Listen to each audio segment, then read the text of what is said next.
विद्यार्थी अजूनही मी विद्यार्थी म्हणते. माझे सहकारी शिक्षक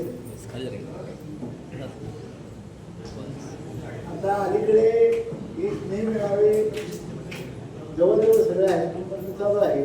मी सुद्धा 4-5 अटेंड केले. तर हा स्नेह मिळावा मला विशेष वाटतो का तर तुमची शाळा तीच माझी शाळा.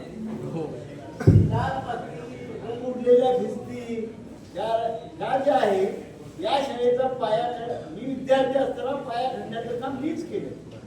या शाळेला ज्यावेळेला इमारत बांधण्यात चालू होती त्यावेळेला पाया खणण्याचं काम मी केलं विद्यार्थी असताना. त्यामुळे या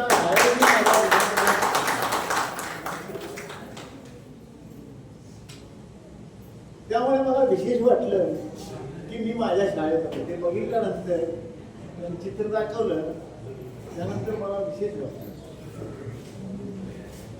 दुसरी गोष्ट इथं विद्यार्थी बघितल्यानंतर मला एक समाधान वाटतं. कारण मी माझ्या आयुष्यातल्या 3 नोकऱ्यापैकी 1 नोकरी निवडली.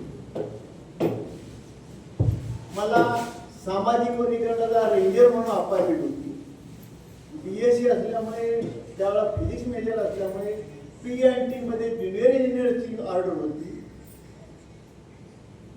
त्यावेळेला 1 महिना लागून झाला मी हायस्कूलवरती आणि मला ज्युनियर इंजिनियरची ऑर्डर आली मुंबईमध्ये PNT मध्ये आणि शिक्षकी बी.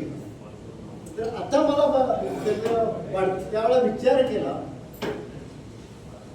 आणि मी शिक्षकाची नोकरी पत्करली. त्यावेळेला मी ज्युनियर इंजिनियर म्हणून साहेब झालो असतो, रेंजर झालो असतो, तरी रिटायर झाल्यानंतर मला शिवायच खाव्या लागल्या.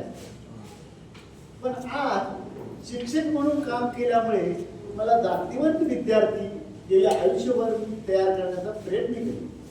कदाचित तुम्हाला आठवत असेल की दररोज गणितचा आयुष्यभर जितके दिवस मी गणित घेतलं तितके दिवस 10चा क्लास सकाळी 10ला क्लास गणितचा चालूच असायचा. म्हणजे कुंदूर असू दे, मेट्रो असू दे, माणगाव असू दे, इकडे.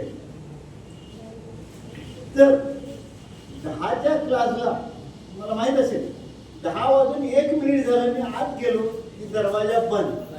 विद्यार्थ्याला आत प्रवेश नव्हता. आम्ही आटोकाट प्रयत्न करून तिथे येत होतो आणि विद्यार्थी रिकामे असतात मी यावं लागेल. पण काही कारणास्तव विद्यार्थी येत नसतात.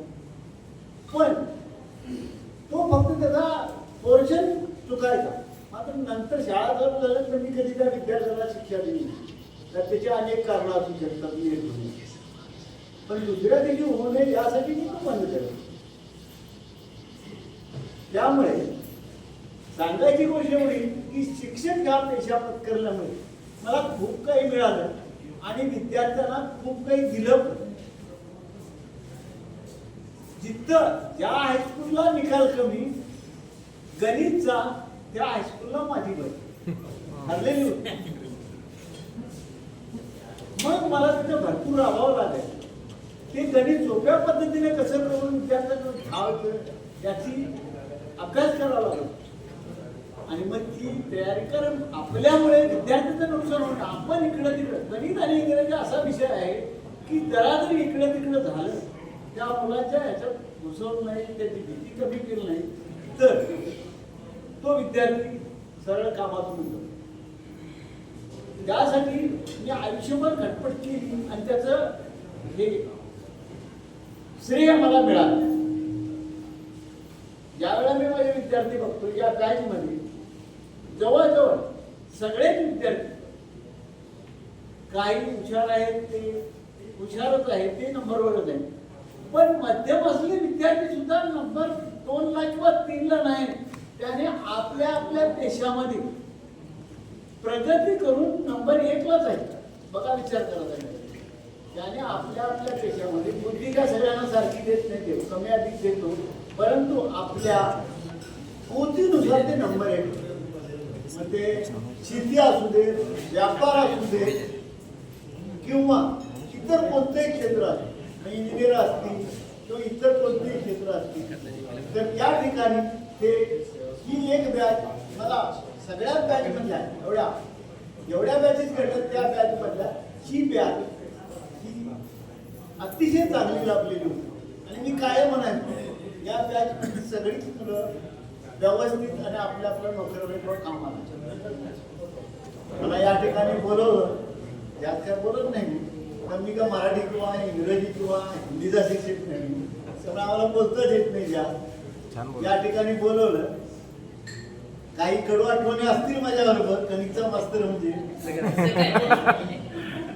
कारण महाराष्ट्राशिवाय काय होत नाही बरोबर आहे त्यामुळे पण आता काय आपली तुम्ही बाहेर पडला विद्यार्थी जाणीव झाली असेल आणि आता वयस्क झालो आमचे ऋणानुबंध असेच राहिले शिक्षक आणि विद्यार्थी आणि एक गोष्ट सांगायची राहील आता तुम्ही करताय एकमेकाला मदत या वाक्यात तुम्ही सुनाला मला बऱ्याच जणांनी सांगितलं पण इथून पुढे तुमचा आता ग्रुप आहे तर फक्त तुम्ही मदत करा पण यावेळेला एखादा आजारी असेल